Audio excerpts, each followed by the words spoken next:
Bhagavad Gita chapter 7 shloka 14।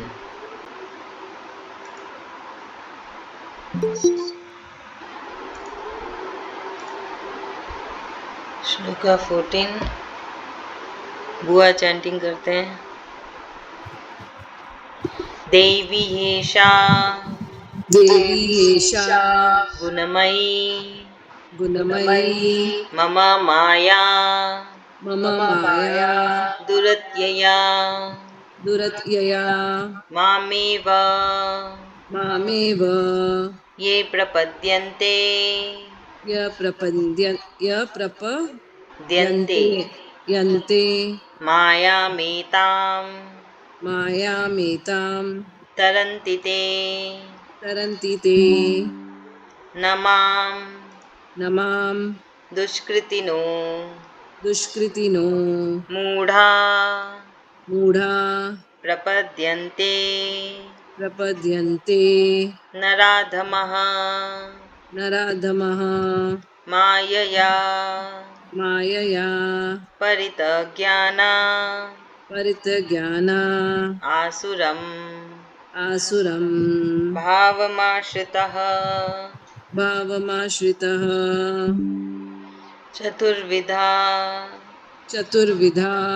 भजन्ते मां भजन्ते मां जनाः जनाः सुकृतिनोऽर्जुन सुकृतिनो अर्जुन आर्तो आर्थो जिज्ञा सुरर्थार्थी सुरर्थार्थी ज्ञानी च ज्ञानी च भरतर्षभ। भरतर्षभ। Thank you. यहाँ पे कृष्ण भगवान जी हमको बता रहे हैं श्लोका 14 में कि उनकी ही योग माया, तो योग माया क्या है? वो सांसारिक शक्ति है जो भगवान की है ना। कृष्ण भगवान जी की जो सांसारिक शक्ति है वो है योग माया, जो 3 गुणों में घूम रही है ना, सात्विक गुना, रजसिक गुना, तमसिक गुना।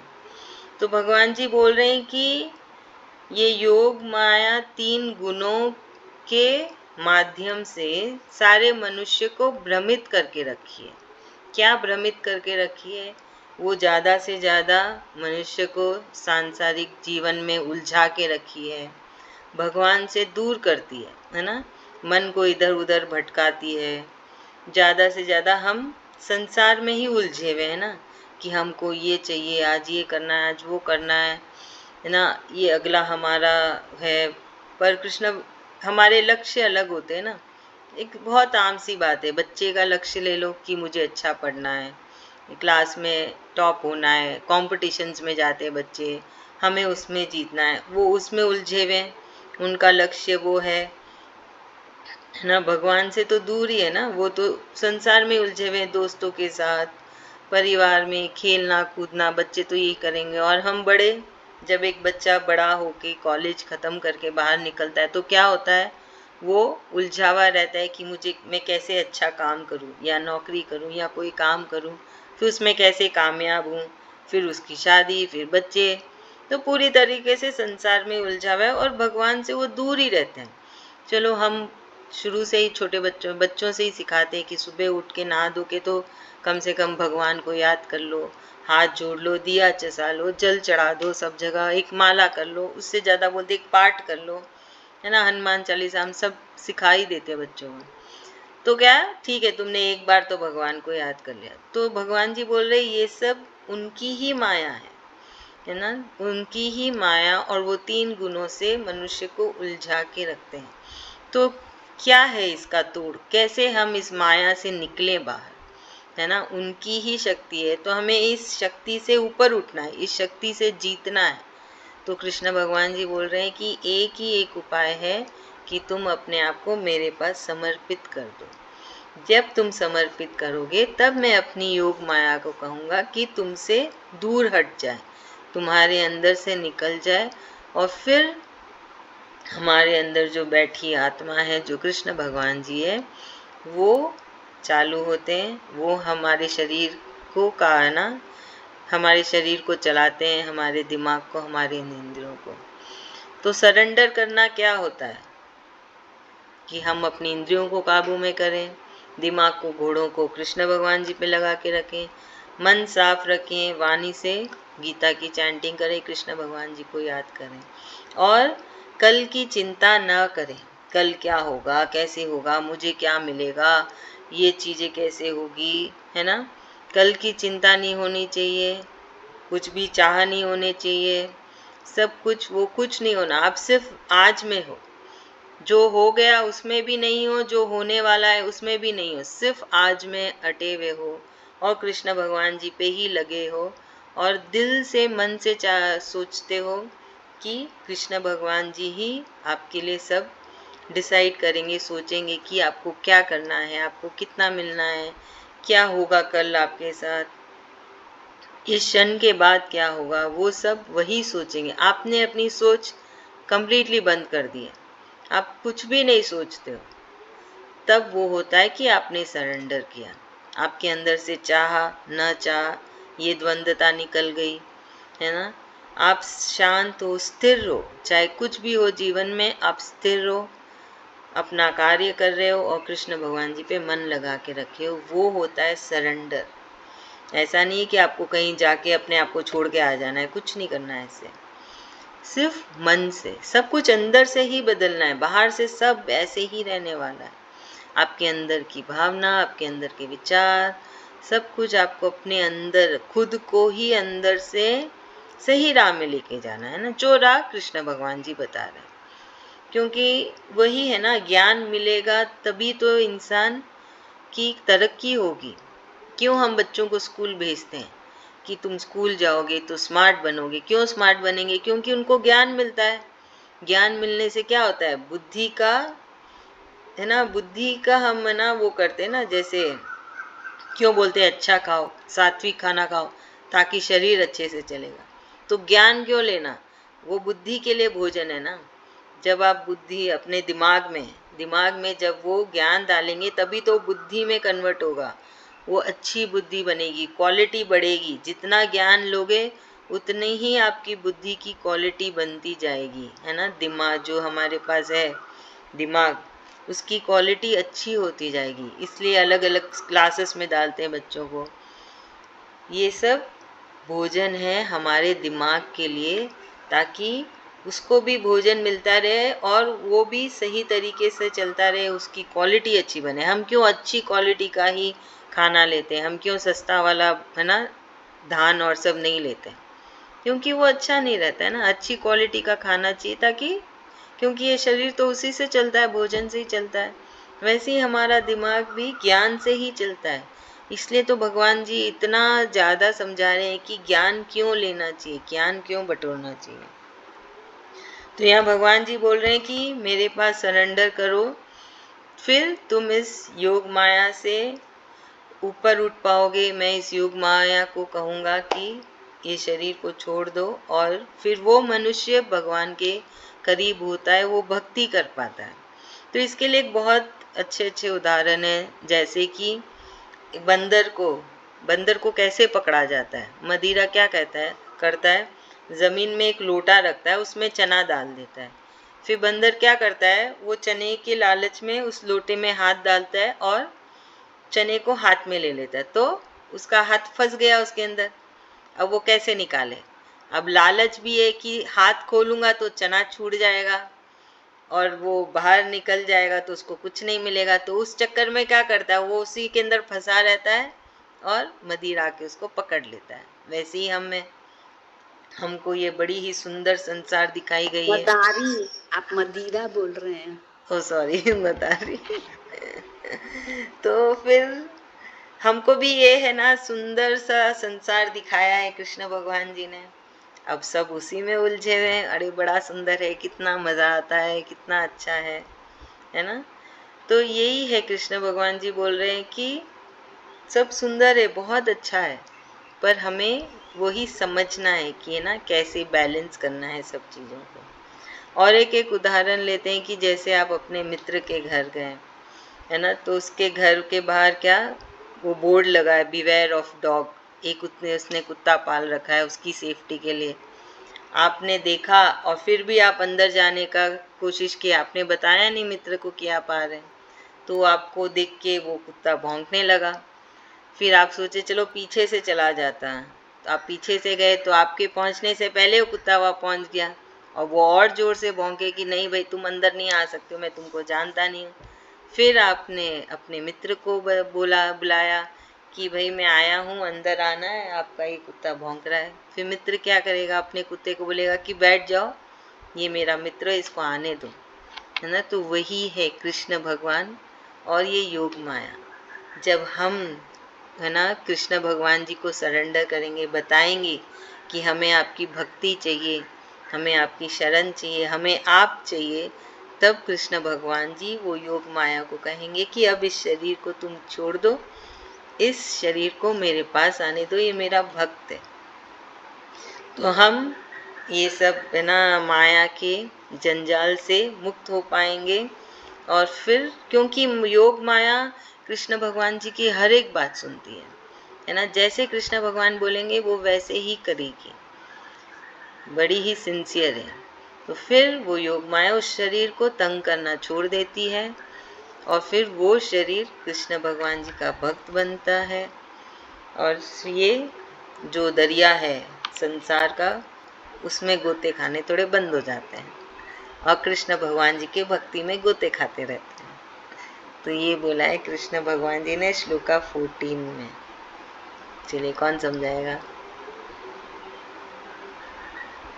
जल्दी से अनम्यूट करिए। हाँ, बिना भाभी समझाएगी। हाँ, यहाँ कृष्ण भगवान जी बोल रहे हैं कि जैसे 3 गुणों से हम लोग पैदा हुए हैं और 3 गुण, सत्व गुण, रजोगुण और तमोगुण, ये सब भगवान की रची हुई माया सब है। तो हम लोग को इसमें फंसना नहीं है, ये तीनों गुणों से निकलना है। जैसा हम लोग खाएंगे, जैसे खाते हैं सत्व गुण, बढ़िया खाना खाते हैं और सब वो सत्व गुण है। तो जैसा खाना खाएंगे वैसी हमारी बुद्धि होगी, बुद्धि का विकार वैसे ही होगा। और तो हम लोग को जैसे संसार में फंसना नहीं है, संसार से बाहर रहना है, बुद्धि का विकास करना है, बढ़िया सोच रखनी है।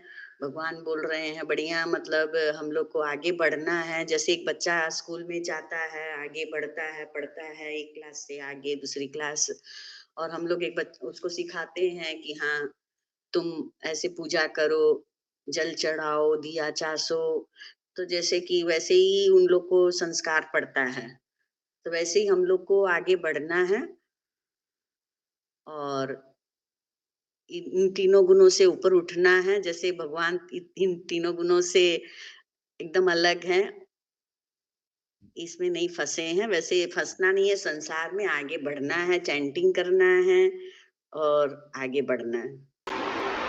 हाँ जी, और अपने आप को समर्पित करना है कृष्ण भगवान जी। हाँ, समर्पित करना है। सरेंडर मतलब वो ये नहीं कि है ना अपने लोग को संसार को छोड़ना। सरेंडर मतलब सब चीज से अलग हटना है। मतलब सब कुछ त्याग के भगवान की शरण में आना है और खुद को अपना मन मन बुद्धि चित्त अहंकार जो भी है सब उसमें लगाना है सारा, मतलब अपने लोग को चैंटिंग के तो द्वारा। हाँ, इस बात पे मुझे एक बात याद आई। तो ये जब हम कृष्ण भगवान जी के बताए राह में चलते हैं ना, जब कोशिश करते हैं, तो हम आम मनुष्य से थोड़े हटके होने लगते हैं। तो है ना, आप हमेशा देखते हो ना, छोटी सी एक लड़की आती है, वो ठीक सामने ही रहती है, उसका एक बड़ा भाई भी है। कल दोनों जने आके खेल रहे थे, तो है ना उसका भाई पूछता है यहाँ पे टीवी है, बोला ये टीवी चलती है क्या? क्योंकि हमारे यहाँ टीवी बिल्कुल नहीं चलती है, सिर्फ शनिवार को रात को 2 घंटे चलती है बस, उसके अलावा हम ऑन ही नहीं करते कभी भी। तो है ना, मुझे इतनी हंसी आई क्योंकि उनके यहाँ हमेशा टीवी चलती रहती है और हमारे यहाँ कभी सुनता ही नहीं है कि है ना टीवी चल रही है। तो ये अपना हटके हो जाते हो जब हम चाहते हैं, है ना, कोशिश करते हैं कि जो कृष्ण भगवान जी हमको समझा रहे हैं हम वो ऐसा करें। तो मुझे इतनी हंसी आई कि ना उस छोटे से बच्चे ने भी ये महसूस किया कि इनके यहाँ कभी टीवी नहीं चलती, ये लोग कुछ देखते ही नहीं है। हाँ, तो वो तो आजकल होता है जैसे आम टीवी इंसान तो से खाली थोड़ा शो अलग के लिए रहता है। हाँ जी, हाँ जी। एक एक टीवी करके खाली शो के लिए ही रहता है आजकल। नहीं नहीं, बहुत जगह पे बहुत चलती है, जो देखने वाले तो चलती देखते है हैं। बहुत बहुत जरूरी मैच वैच होने से, कुछ होने से, कि कभी इच्छा होने से, बस ऐसे नहीं हाँ चलती है शो। हाँ, जैसे ना, जैसे देखिए आप सब भी बैठे हैं, है ना, हाँ। तो वही है कि है ना, हमें हमें हमारे समय का सही सदुपयोग करना है। टीवी भी देखना चाहिए, थोड़ा बहुत एंटरटेनमेंट भी लाइफ में होना चाहिए, पर कई लोग है ना जो फुल डे देखते हैं, बहुत ज़्यादा देखते हैं, मतलब अपना वक्त बर्बाद कर रहे हैं ना। इतना अच्छा समय मिला है, सबको पता है, अभी देखिए कितने लोगों को पता है कि ऐसे क्लास हो रही है, कितने लोग बैठे इधर, आप सब 4 स्टूडेंट ही हैं। जैसे कृष्ण भगवान जी की इच्छा और जैसे मनुष्य की इच्छा। बोलते ज्ञान तो मैं देता हूँ, कोई लेने वाला भी तो होना चाहिए ना, जीवन में उतारने वाला भी तो होना चाहिए। वो तो प्रयास मनुष्य को ही करना पड़ेगा। भगवान ने उनको तो पता नहीं है ना उनका लक्ष्य क्या है, इसीलिए वो सही में। लक्ष्य आपने बताया ना, अभी लक्ष्य भी होना चाहिए, मतलब हम जैसे लक्ष्य करेंगे तो उस गति में अपने आप ही अपना समर्पण भाव भी आएगा और हम उस राह में चलेंगे।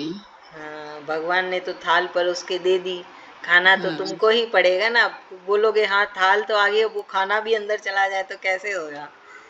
कष्ट तो करना पड़ेगा, हाथों से लेके मुंह तक तो डालना ही पड़ेगा। चलिए अच्छा है, आप सबका बहुत बहुत धन्यवाद कि आप आ रहे हैं, चैंटिंग करते हैं। धन्यवाद। ये बहुत अच्छी चीज़ है ब्रह्म मुहूर्त में, हम इसको कंटिन्यू करेंगे। 15 तारीख से नवरात्रि होगी, देखते हैं कृष्ण भगवान जी क्या बोल रहे हैं 15 तारीख से करने के लिए। अभी इसमें श्लोका 15, तो यहाँ पे कृष्ण भगवान जी बता रहे हैं, इसी टॉपिक पे है कि ऐसे 4 लोग हैं, है ना, 4 स्वभाव के लोग हैं जो मुझे नहीं भजेंगे, जो मेरा नाम नहीं लेंगे, जो मेरे पास समर्पित नहीं करेंगे, है ना। ऐसे 4 स्वभाव के लोग हैं। देखिए अपने आप ही ये टॉपिक आ गया, कृष्ण भगवान जी, हम जो बात कर रहे थे उसी पे भगवान जी भी बोल रहे हैं। एक तो अज्ञानी, जिसके पास कोई ज्ञान नहीं है भक्ति का, भगवान का, उसके पास कोई ज्ञान नहीं है, उसको इस पे विश्वास भी नहीं है कि आत्मा भी कुछ होती है, ना उसे पता है कि उसे क्या लक्ष्य होना चाहिए उसके जीवन में, जो सबसे परम लक्ष्य है कृष्ण प्राप्ति, कि हमें कृष्ण भगवान जी मिल जाए। गीता में कृष्ण भगवान जी क्या बोलते हैं, एक ही लक्ष्य रखो कि कृष्ण भगवान जी मिल जाए, कृष्ण धाम मिले। और ऐसा नहीं कि सिर्फ शरीर के बाद, शरीर में ही अभी, तो उसके लिए भक्ति वैसी होनी चाहिए, मन की भावना वैसी होनी चाहिए। तो भगवान जी बोले जो अज्ञानी है उनके पास कोई ज्ञान नहीं है, वो ज्ञान लेना भी नहीं चाहते हैं, उनको ना भगवान पे विश्वास है, ना दिव्य शक्ति पे विश्वास है ना, ना तो उनको पता है कि परम लक्ष्य क्या होना चाहिए। उन्होंने कभी सुना भी नहीं इन सब बारे में, और ना वो चेष्टा भी करते हैं कि उन्हें कुछ पता भी चले, है ना। हम सब कोशिश तो कर रहे हैं कि ज़्यादा से ज़्यादा कृष्ण भगवान को समझ सकें, जो कि दिव्य शक्ति है, शुद्ध शक्ति है, बहुत ही अच्छी पॉजिटिव एनर्जी है। तो ये है पहला स्वभाव मनुष्य का, और पहले ऐसे कैटेगरी के लोग हैं अज्ञानी। दूसरे हैं आलसी, आलसी लोग, है ना, जिनके पास 100 बहाने होते हैं कि नहीं अभी ये है, अभी वो है, अभी वैसा है, अभी ऐसा है, जो हमेशा आलस में रहते हैं। तो वो तो तमोगुना को हो गए, तमोगुना में बड़े ही प्यारे हैं वो सब। तो वो, उनको ज्ञान है, उनको पता है कि ऐसे भगवान हैं, ऐसे गीता की पाठ करनी चाहिए, है ना, पर फिर भी वो अपने आलस में ही पूरे होते रहते हैं।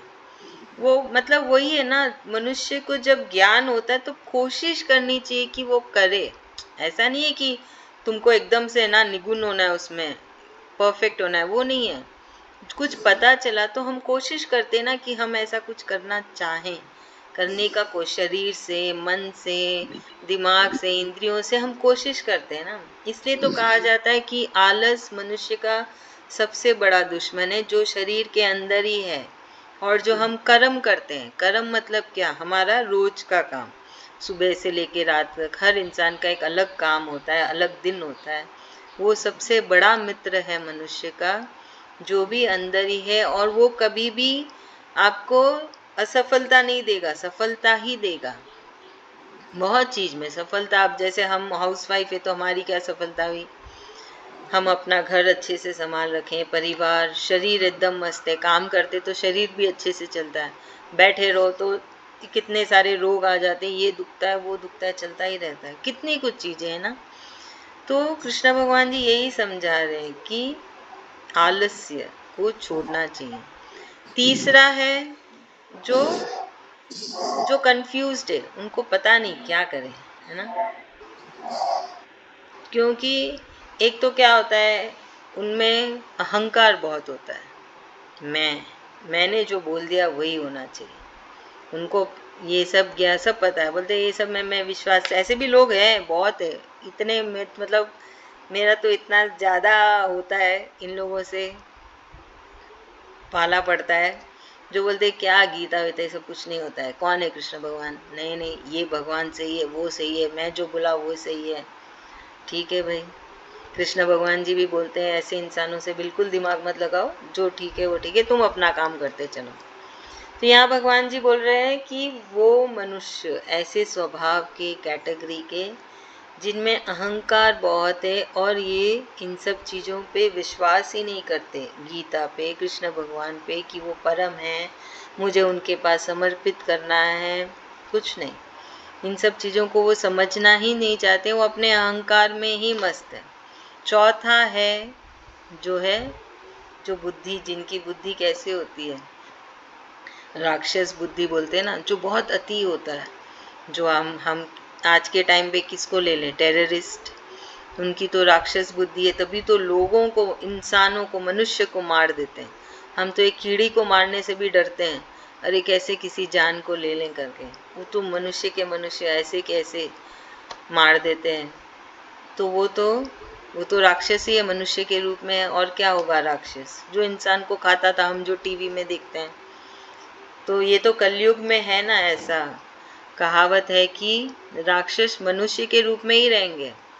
सतयुग और सब में होते थे कि राक्षस अलग से दिखते थे, मनुष्य अलग से दिखते थे।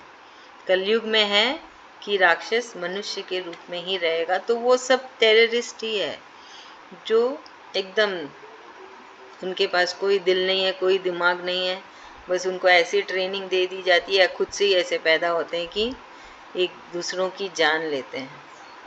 तो यहाँ पे भगवान जी हमें 3 स्वभाव के मनुष्य या 3 कैटेगरी, 4 कैटेगरी के लोगों के बारे में बताया, जो भगवान को नहीं मानेंगे, जो कृष्ण भगवान जी के पास समर्पित नहीं करेंगे। तो चलिए अभी इसे कौन समझा रहा है, श्लोका 15, सरोज बाबू, आप म्यूट है भाभी। कृष्ण भगवान जी यहाँ बता रहे कि चार किस्म का लोग हैं धरती पे, कि जो हमें जानते ही नहीं है, वो समझना भी, एक है जो जानते ही नहीं है, वो समझना भी नहीं चाहते, और जानते भी है तो वो नजरअंदाज करते कि हमें इसमें फंसना ही नहीं है, कौन करता ये पल्ला, ये सब कौन रोज का करेगा, कौन इसमें क्या होगा, वो नहीं सोचते कि हमारा लक्ष्य क्या है, उनको पता भी नहीं है हम किस लिए आए हैं दुनिया में, इसीलिए वो लोग ऐसे ही करते हैं। और आलसी लोग, दूसरा है आलसी लोग भी ऐसे सोए रहेंगे, वो जानना ही नहीं चाहते, ये तो जानना कम से कम जानते हैं, पर वो जानना ही नहीं चाहते कि मतलब क्या है, कृष्ण भगवान क्या है, भगवान को पाने से क्या मिलेगा, क्या है, वो समझना ही नहीं चाहेंगे, सिर्फ सोए रहेंगे, अपना काम भी अच्छा से नहीं करते आलसी लोग। और तीसरा है जो टेरिस्ट लोग हैं, वो लोग राक्षस हैं, वो हर किसी को मतलब वहां पर खड़े रहते हैं ना, तो वो भी हमारे लिए तो अच्छा ही, टेरिस्ट लोग ही हमारे देश का रक्षा करते हैं, पर उनके अंदर वो राक्षस बुद्धि है, तभी उन लोगों को मार पाते, नहीं तो एक कीड़ी मकोड़ा कभी नहीं मार पाते। तीसरा ये चौथा क्या रह गया? समर्पण भाव के राक्षस बुद्धि। वो तो हो गया, और एक बीच में रह गया शायद, समर्पण भाव के। हाँ, एक घमंडी। हाँ, घमंडी, अहंकार। अहंकार रहता बहुत जन को कि अहंकार करेंगे, वो अपना ही सब चलाना चाहेंगे, दूसरा का सुनेंगे नहीं, क्योंकि अपने ही लगेगा उनको कि मैं ही सब कुछ है। ऐसे नहीं जानते कि भगवान ही सब कुछ है। भगवान के अंदर समर्पण भाव रखें, करें, या किसी को मान सम्मान दें, वो सब नहीं, वो अपने अहंकार में ही खोए रहते हैं कि भगवान कृष्ण प्राप्ति क्या है वो जानते ही नहीं है। ये चारों किस्म के लोग भगवान कैसे है, क्या है, वो समझना ही नहीं चाहते कि दुनिया में हम आए तो भगवान कृष्ण प्राप्ति चाहिए ही हम लोग को, तो वो जानते नहीं, आलसी लोग ही रहते हैं सब कोई। तो थैंक वही यू, भगवान जी समझा रहे हैं अभी। बहुत बहुत अच्छे, धन्यवाद। श्लोका 14 है ना, इम्पोर्टेंट श्लोका है। तो वो है, टॉपिक है टेम्पटेशन। मतलब जब है ना, वही जो हम ज़्यादा संसार में घुसे रहते हैं, आकर्षित होते रहते हैं संसार की चीज़ों से, तो उसको कंट्रोल करने के लिए अपनी ना जो हमारी होती है आकर्षण होता है ना, वो आकर्षण को कम करने के लिए श्लोका 14 की चैंटिंग कर सकते हैं। अभी श्लोका 16 में कृष्ण भगवान जी पूरा उल्टा बोल रहे हैं श्लोका 15 का। यहाँ पे ये बता रहे हैं कि 4 स्वभाव के ऐसे मनुष्य हैं, या 4 कैटेगरी के, जो भगवान जी को पूजेंगे, याद करेंगे, उनको भजेंगे और उनकी भक्ति करेंगे। तो ये वो कौन है? एक तो दुखी इंसान है ना, वो कुछ भी हो सकता है, या तो इसकी परिस्थिति ऐसी है, या जीवन में कुछ ऐसा हो रहा है जिससे मनुष्य अपने आप भगवान की तरफ चला जाता है ना। जब वो सब तरीके से हार जाता है, कुछ भी हो सकता है, किसी के कुछ सिचुएशन आ जाती, कोई ऐसा चीज़ हो जाता है ना जिससे निकलना है, बहुत तकलीफ हो रही है, और जो सुखी नहीं है जीवन में, वो सब भगवान के पास जाते हैं मदद मांगने के लिए, तब भगवान ही याद आते हैं। तो ये पहला हुआ। दूसरे हुए जिज्ञासी लोग, जिनमें बहुत जिज्ञासा होती है, जिनको पता करना रहता है कि क्या है ये भगवान, कौन है, क्योंकि दिखते नहीं ना कहीं पे भी, और सबको अलग अलग चीज़ें बताते हैं। आप किताबें ले लो, सबकी अलग अलग, क्योंकि जिसने जैसे भगवान को समझा उसने वैसे लिख दिया है ना। सबका देखने का नज़रिया अलग होता है, सोचने का नज़रिया अलग होता है, और भगवान सबको अलग अलग तरीके से ही दिखते हैं, है ना। तो एक तो होता है जिज्ञासी मनुष्य, जिनमें बहुत जिज्ञासा होती है। फिर क्या होता है, वो जितना डूबते हैं भगवान के अंदर, अपने आप भक्ति बढ़ती चली जाएगी ना। एक तो है कि भक्ति से ही आयो, और एक है जानने की जिज्ञासा से आओ, पर दोनों तो उसी में होते हैं कि दोनों ही कृष्ण भगवान जी पे अपने आप ही समर्पित कर देते हैं, क्योंकि इतना आपके अंदर प्यार जाग जाता है, इतनी आप में श्रद्धा जाग जाती है ना। आप इतना विश्वास करने लग जाते हैं कि आप स्वयं उनके पास समर्पित कर देते हैं। फिर एक होते हैं जो है कि ज्ञानी लोग, है ना, जो ज्ञानी होते, जो संत महात्मा होते हैं, तो वो तो जाते ही हैं, जो कृष्ण भगवान जी पे समर्पित करते हैं, क्योंकि उनका तो होता ही है कि हमको तो कृष्ण प्राप्ति चाहिए, तो वो चले जाते हैं। चौथे होते हैं जिनको मतलब जीवन में कुछ हटके करना है, मतलब जैसे जीवन चल रहा है वो नहीं चाहिए, हमको उससे हटके चाहिए। एक वो बोलती ना, जिद होती, हट होती है कि है ना, जैसे अभी है कि ये तुम्हें नहीं मिल सकता है, तो वो बोलेंगे नहीं, मुझे चाहिए ही चाहिए, कैसे नहीं मिल सकता है ना। बोलते हैं कि ना तुम्हारे हाथों की लकीरों में नहीं लिखी है, तो बोलेगा नहीं, ऐसा नहीं है, मैं अपने हाथों की लकीरें बदल के रहूँगी। तो उसके लिए भी वो भगवान के पास जाते हैं। वो इतनी उनके अंदर वो है ना, वो रहती है, कोशिश रहती है, दृढ़ता रहती है कि वो अपने हट से अपनी किस्मत बदल देते हैं। तो उसके लिए भी वो भगवान के पास जाते हैं, सरेंडर करते हैं कि कृष्ण भगवान जो लिखा है उसको आप ही बदल सकते हो ना, वो ही बदल सकते, कृष्ण भगवान ही बदल सकते हैं, मनुष्य तो कुछ नहीं कर सकता। तो वो एक हठी योगी जो मिला है उससे हटके चाहिए, उनका अलग ही रहता है माइंडसेट, है ना, वो जीवन में कुछ ना कुछ करना ही चाहते हैं, वो ऐसे शांत नहीं बैठ सकते। ऐसा नहीं है कि लिखा के लाए हैं तो वही होना है, ऐसा बहुत पुरानी कहावत है ना, जो लिखा के लाए हो वही भोगोगे, वैसा ही होगा। तो ये ऐसे स्वभाव के मनुष्य जो बोलते हैं नहीं ऐसा कुछ नहीं है, हम भगवान को इतना पूज लें कि भगवान जी खुद हमारा लिख दे सारा भाग्य कि क्या होगा, ऐसा होता है, ये भी सही है। आपकी जो दृढ़ता होती है, आप पे जो आपका जो विश्वास होता है ना कृष्ण भगवान पे, वो विश्वास से आप अपना लिखा हुआ भी बदला सकते हो, पूरा बदल सकते हो, पूरा का पूरा वो होता है। बस वो एक विश्वास चाहिए, वो एक सेकंड आपके अंदर वो जागना, वो है ना भावना जागनी कि कृष्ण भगवान है, वो सब कुछ कर सकते हैं, बस वो एक सेकंड में पूरी दुनिया बदल जाती है।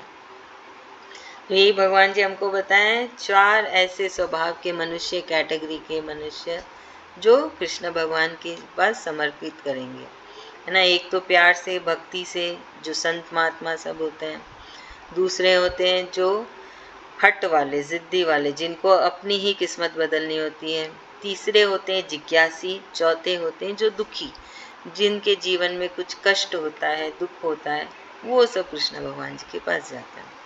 ऐसा बताया कृष्ण भगवान जी ने श्लोका 16 में। अभी से कौन समझा रहा है? गीता आंटी की अनुजा आंटी? आप दोनों का टर्न है। कोशिश करते हैं। हाँ अनुजा आंटी बोलो। 4 तरह के लोग बताए गए हैं जो भगवान को पाने की इच्छा रखते हैं। एक तो मजबूरी से जो दुखी हो जाते हैं सब चीज़ों से, वो भगवान की तरफ बढ़ते हैं। दूसरे जिज्ञासु, जिनको जानने की इच्छा होती है भगवान के बारे में। तीसरे जो ज्ञानी लोग होते हैं, जिनको पता होता है कि इससे ही मोक्ष मिलेगा। और चौथे जो किसी चीज़ का हट करते हैं, जैसे मतलब अपना भाग्य बदलने की चेष्टा रखते हैं, वो भगवान के राह पे चलते हैं और अपना भाग्य बदल के दिखाने की क्षमता रखते हैं। Thank you so much.